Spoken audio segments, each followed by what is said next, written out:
bem-vindos a esse trabalho prático de EDO. Aqui nós analisaremos, tanto na teoria quanto na prática, o circuito elétrico denominado de RLC, devido a seus três componentes, o resistor, o indutor e o capacitor, associados respectivamente a cada uma dessas letras. E o circuito é alimentado por uma fonte de tensão contínua, que chamaremos de V. Para analisar o circuito, utilizaremos a lei de Kirchhoff das tensões, que diz que as elevações de tensão em um circuito são iguais às quedas de tensão nesse mesmo circuito. Portanto, a tensão entregue pela fonte, o V, será igual ao VR para a queda de tensão no resistor, mais o VL para a queda de tensão no indutor, mais o VC para o capacitor. Na sua aula de física, você sabe que a queda de tensão no resistor se dá pela lei de Ohm, ou seja, a sua resistência vezes a corrente que percorre o circuito. A queda de tensão no indutor, por sua vez, será dada pela indutância L vezes a variação da corrente que percorre o circuito, portanto, sua derivada. E a queda de tensão no capacitor se dará pela carga que ele retém dividido pela sua capacitância. Ainda mais, como sabemos que a corrente não passa da derivada da carga, ou seja, quanto a carga percorre o circuito ao longo do tempo, podemos substituir isso na expressão anterior, o que nos dá a expressão final, adequando a notação, uma EDO de segunda ordem. A tensão da fonte V é igual a resistência vezes a derivada da carga, mais a indutância vezes a derivada segunda da carga, mais o inverso da capacitância vezes a carga.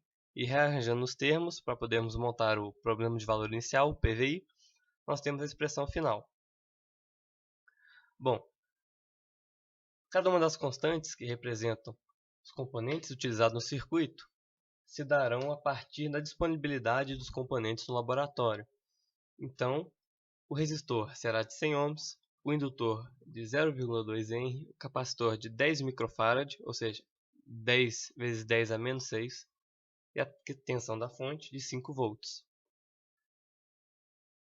A equação diferencial, substituindo os valores apresentados, é a que segue.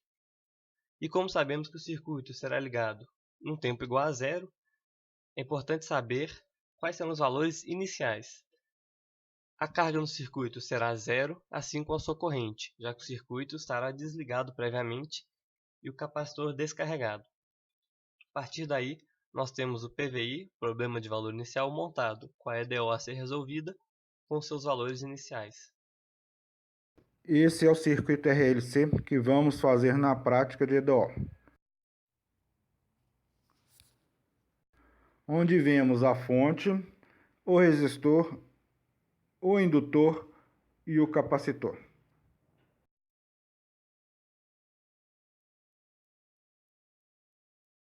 Bom, pessoal, vamos agora então resolver o PVI relacionado ao circuito RLC já desenvolvido anteriormente.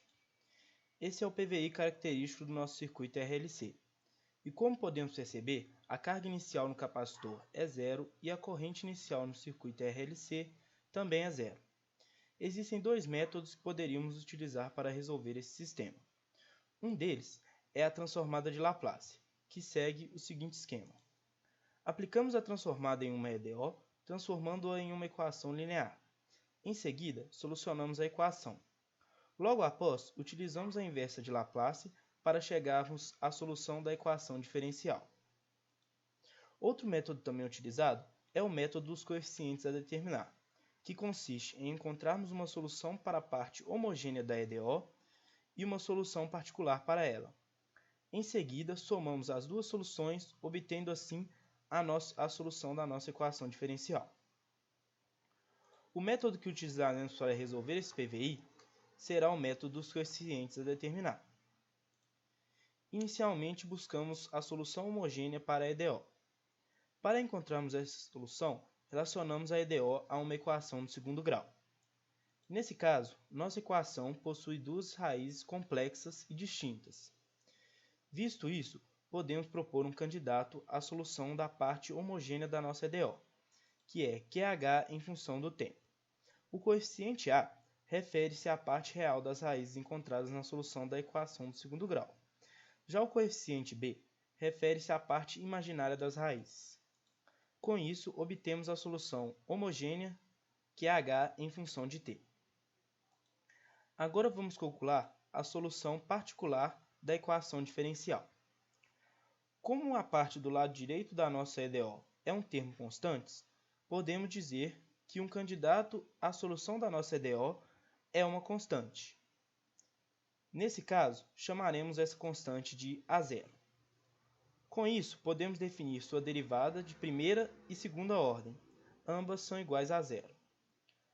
Ao substituirmos esses valores na nossa EDO, encontramos o valor da solução particular QP em função do tempo, que é igual a 50 vezes 10 elevado a menos 6.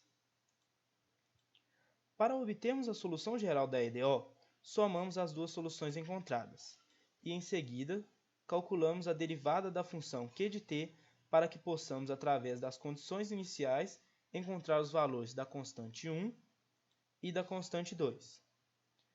Após encontrarmos as constantes, passamos a ter nossa solução geral do PVI, que é q de t. Como o objeto de estudo é um circuito, é mais interessante que trabalharmos com cálculos de corrente ao invés de carga.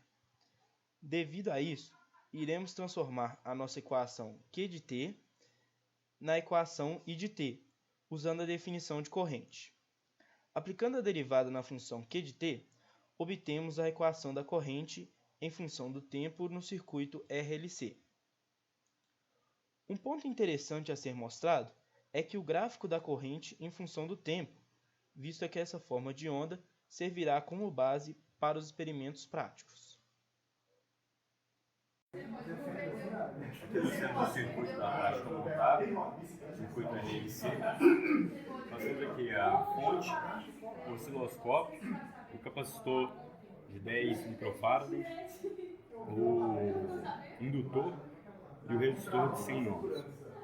Aqui nós temos as medidas, no multímetro e no osciloscópio que nós tivemos como resultado.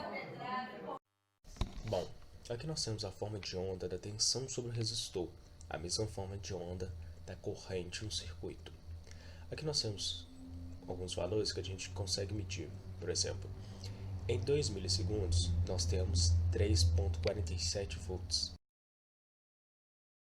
Se a gente ajustar as retas x, y e no cruzamento delas, no tempo de 4 milissegundos, nós vamos ter 987 milivolts.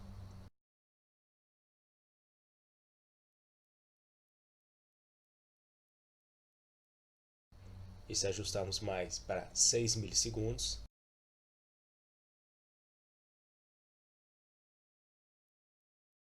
temos menos 450 milivolts.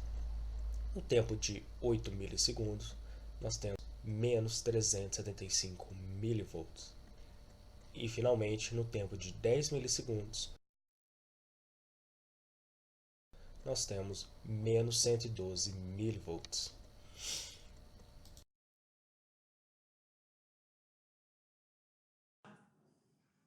Agora, com os cálculos e a prática executada, notamos algumas diferenças entre a parte prática e a parte teórica.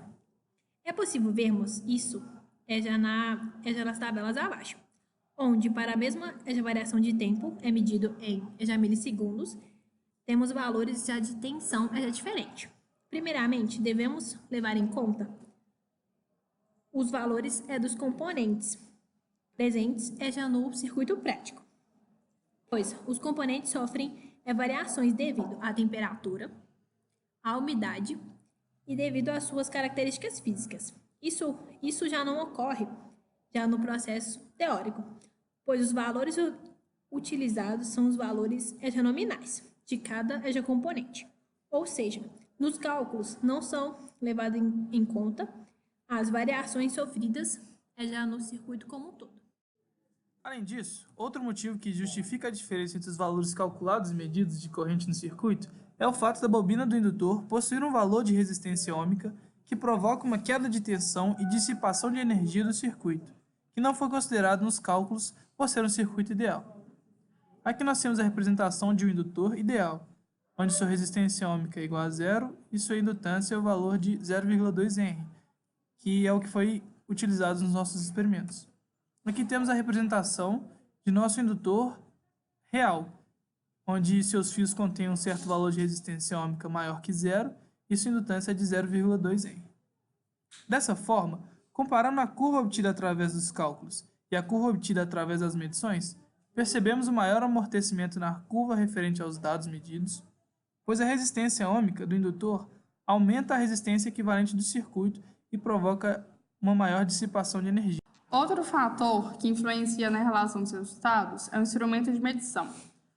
Fatores como exatidão, classe de exatidão, tipo de instrumento, analógico digital, calibração, dentre outros, não foram considerados. Esses fatores são importantes para influenciar em um resultado mais próximo do verdadeiro.